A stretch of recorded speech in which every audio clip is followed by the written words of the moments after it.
Welcome to the Early Childhood Business Made Easy podcast. Hello, CEOs. I'm Kelley Peake, here again to talk to you all about things early childhood business. Now, our goal is to help you really feel and see the 3 R's: retention, referrals, and revenue. Now, last week, we talked about crafting meaningful experiences that families can't stop talking about. The kind of moments that make parents post on Facebook and brag to their friends. But here's the kicker. None of those magic moments matter if families don't know about them, or worse, if miscommunication leaves them feeling out of the loop. Now, let me paint a picture for you. You've spent weeks planning a family night or maybe a parent workshop. The team is ready, the decorations are up, the kids, they're excited. And then parents show up frustrated saying, wait, I didn't know about this. Or they completely miss it because the flyer never made it out of their backpack or from their mailbox. I can't tell you how many times early in my business I watched incredible events fall flat, not because they weren't valuable, but because our parent teacher communication system, our parent play communication system, if you have an enrichment program, maybe it's your instructor parent communication. Well, those systems, they just weren't solid. And here's a stat that might make your stomach drop. According to Childcare Aware, nearly 60% of parents, they say that communication issues are the number one reason they switch providers.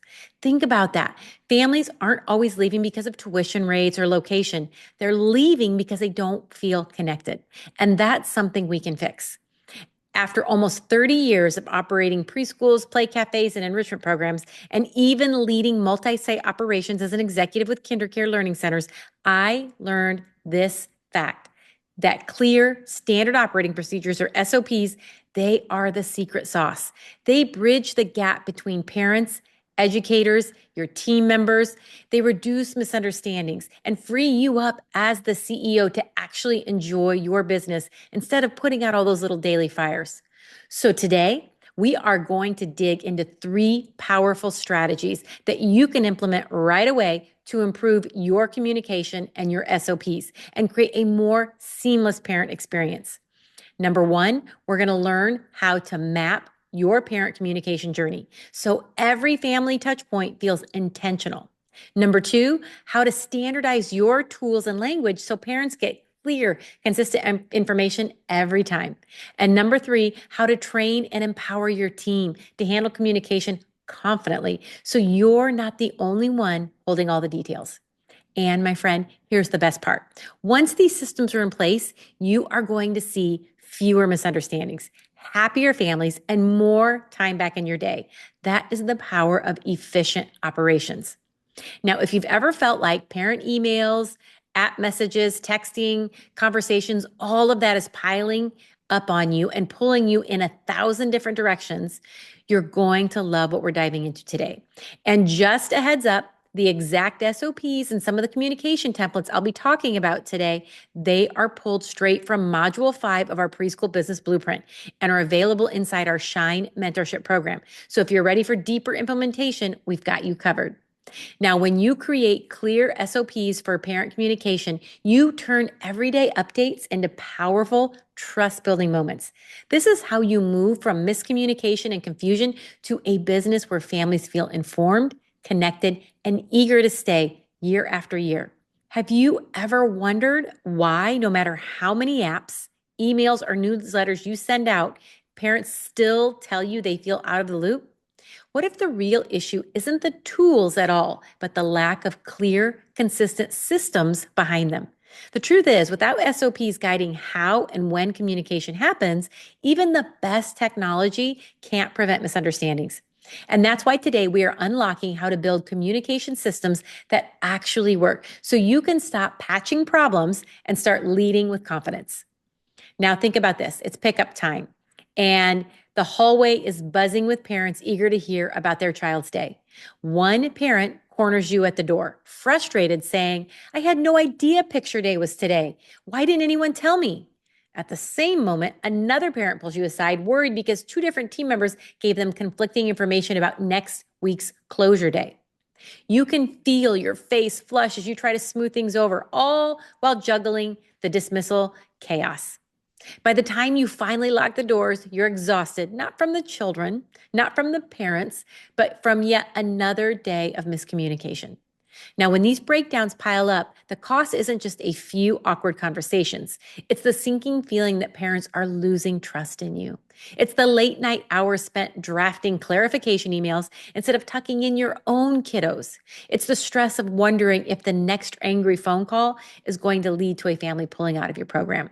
And if this continues for the next 90 days, it doesn't just stall enrollment growth. It keeps you trapped in a firefighting mode, stuck in a cycle of doubt, robbing you of the freedom you imagined when you first opened your doors or started leading your business.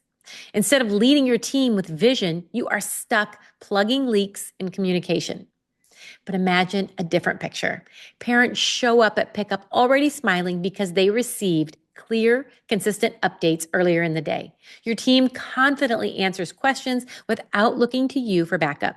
Families feel connected, respected, and informed. And that trust, it becomes loyalty.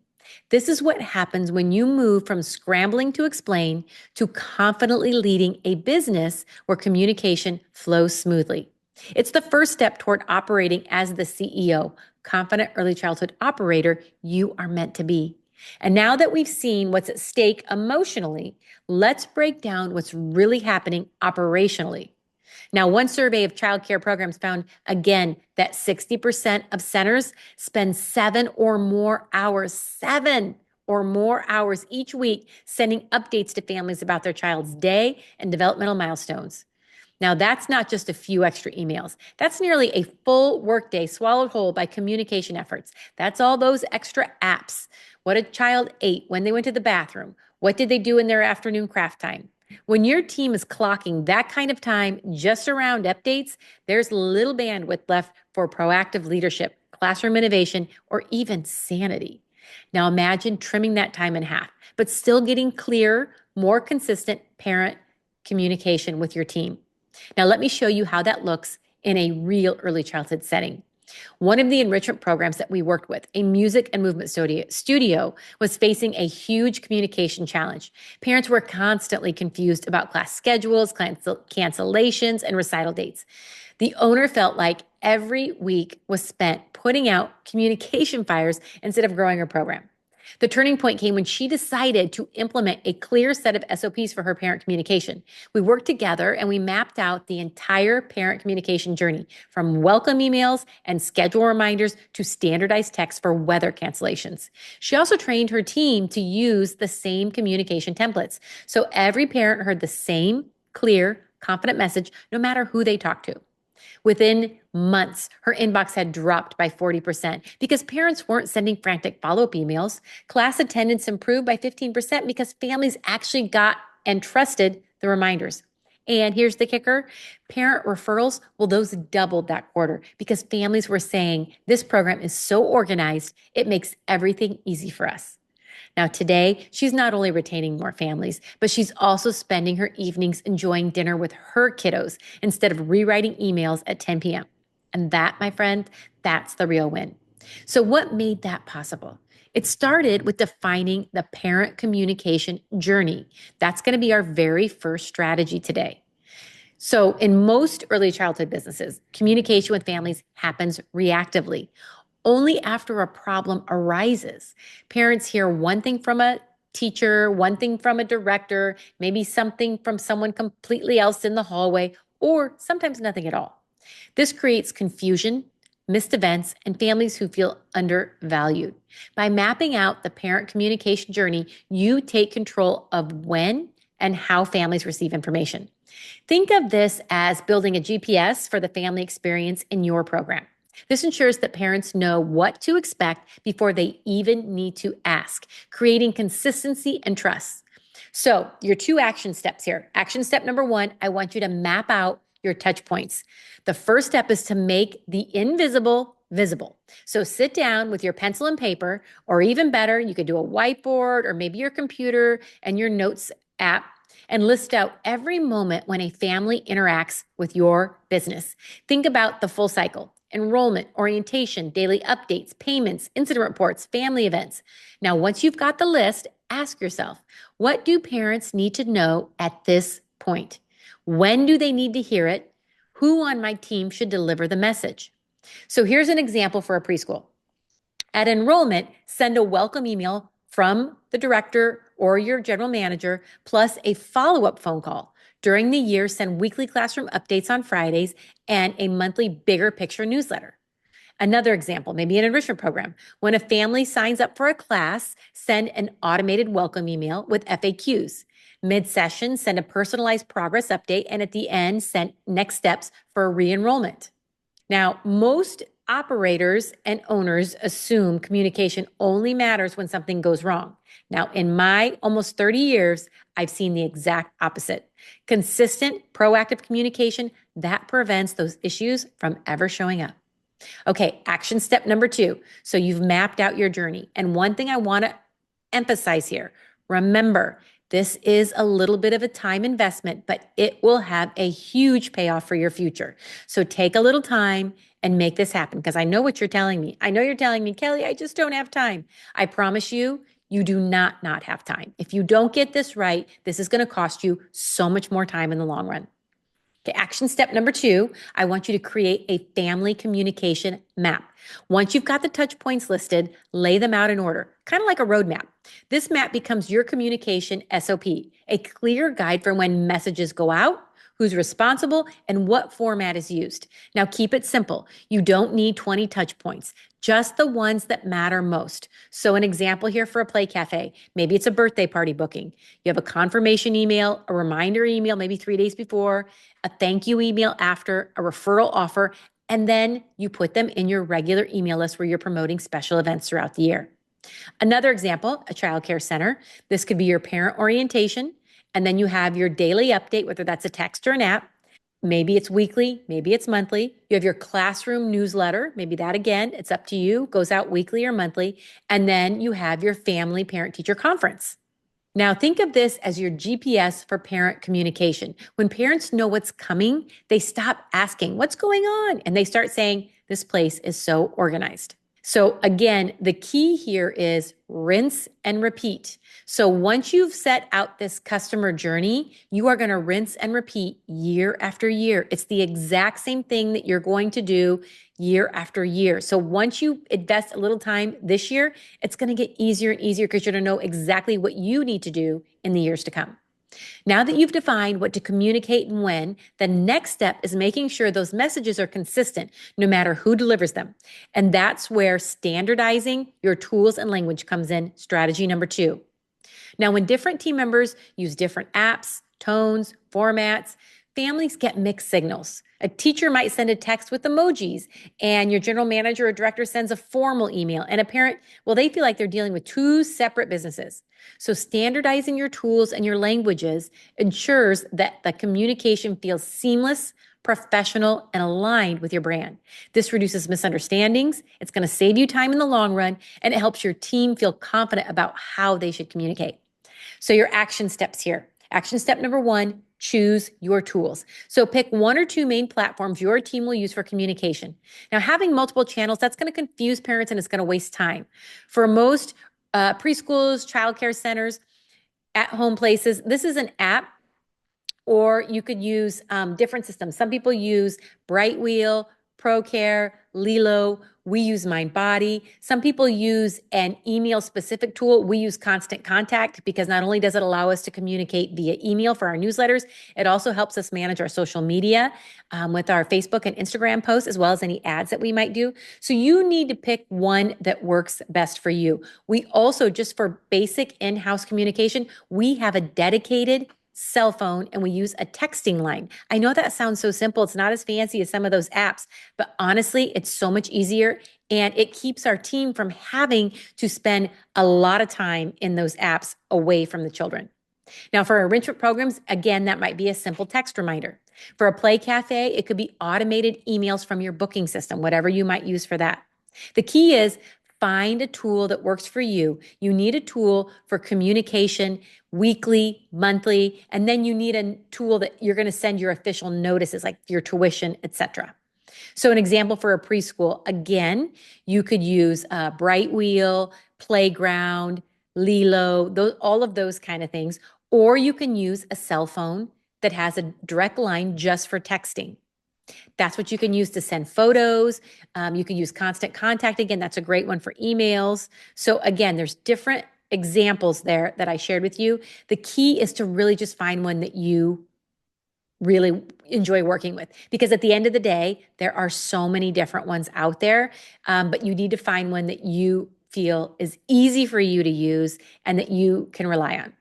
Now, families are more likely to trust and engage with you when your communication channels, when they're predictable. Now, I've seen businesses cut parent questions in half just by streamlining where and how the updates are delivered.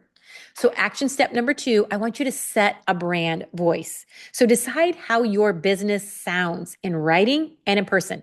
Is it warm? Is it conversational? Is it professional but friendly? Choose 3 to 4 words that describes your tone, and then create a few SOP templates like a daily reporting phrase, incident notes, how to send reminder emails that your team can copy. This avoids mixed signals and creates unified parents. It creates an experience that they all can expect. So an example here, a daily app or a weekly app or a monthly app, whatever that is, with a positive today or this week or this month, Jack had so much fun exploring. And then you can list some fun things.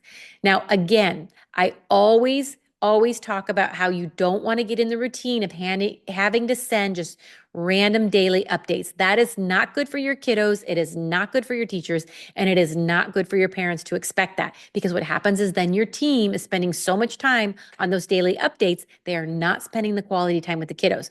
So those updates are really more for things like that child, for example, was having a really hard time at drop off, and you want to let the parent know that their day went really well after that. Or, for example, they're out of diapers, or maybe there was an incident on the playground that the parent really needs to know about. So make sure if it's a daily update, they're very intentional, and save your more fun. You want to really get on a schedule where you're sending more fun experience updates, more like on a monthly, quarterly type basis. Now, another example could be for a play cafe, your party confirmation emails. Those always open with excitement. We're so thrilled to celebrate with you. Always open like that before you move on to logistics. Parents notice when your messages feel disjointed. Consistency, well, that's what builds trust. Whether it's a teacher texting a parent, a director emailing tuition, a party specialist sending out some party information, it should all feel like it's coming from the same place. And here's where I want to make this super easy for you. We've created an SOP manual framework and some parent communication templates that take the guesswork out of this process. So inside, you're going to find ready to use scripts and outlines from everything like daily updates to event reminders. So you can grab those right now at kelleypeake.com under this episode's resources. Trust me, you don't want to reinvent the wheel here. kelleypeake.com, go find where the podcast episode is located. Now, once you've got the tools and the language nailed down, the final piece of the puzzle is making sure your team can confidently use them without relying on you every step of the way. And that's where we're going to talk about strategy number 3. We're going to train and empower your team to own communication. Now, too often, owners and operators feel like they're the only ones who can say it right. This keeps you chained to every email, every conversation, every message, stealing your time and leaving your team second guessing themselves. Now, training your team on communication SOPs doesn't just make it easier for you, it empowers them to take ownership. And when every team member knows exactly what to say or how to say it, families feel cared for, and you finally get to step back into your CEO role. And your team members, they feel empowered. And guess what? That helps with retention. So 2 action steps here. Action step number 1, role play scenarios. So at your next team meeting, or maybe pull someone aside during nap time, pick 1 or 2 common communication situations and role play them. So for example, share how you might handle a behavior concern or how to explain a weather closure. Let your team members practice saying it out loud while you coach them.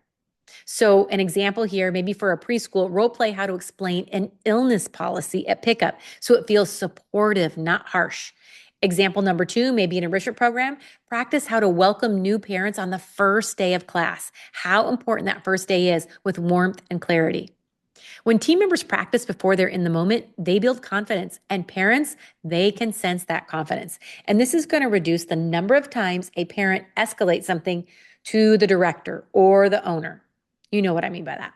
Now, action step number 2, I want you to schedule your SOP refresh sessions. So again, this could be quarterly, it could be yearly, whatever you think you need. But communication, it is not a set it and forget it systems. Families change, team members change, and what worked last year may need adjusting. So schedule a review to revisit your communication SOPs. I want you to ask, what's working? Where are parents still confused? What do we need to refine? So an example here, review whether weekly newsletters are being read. If not, switch it up.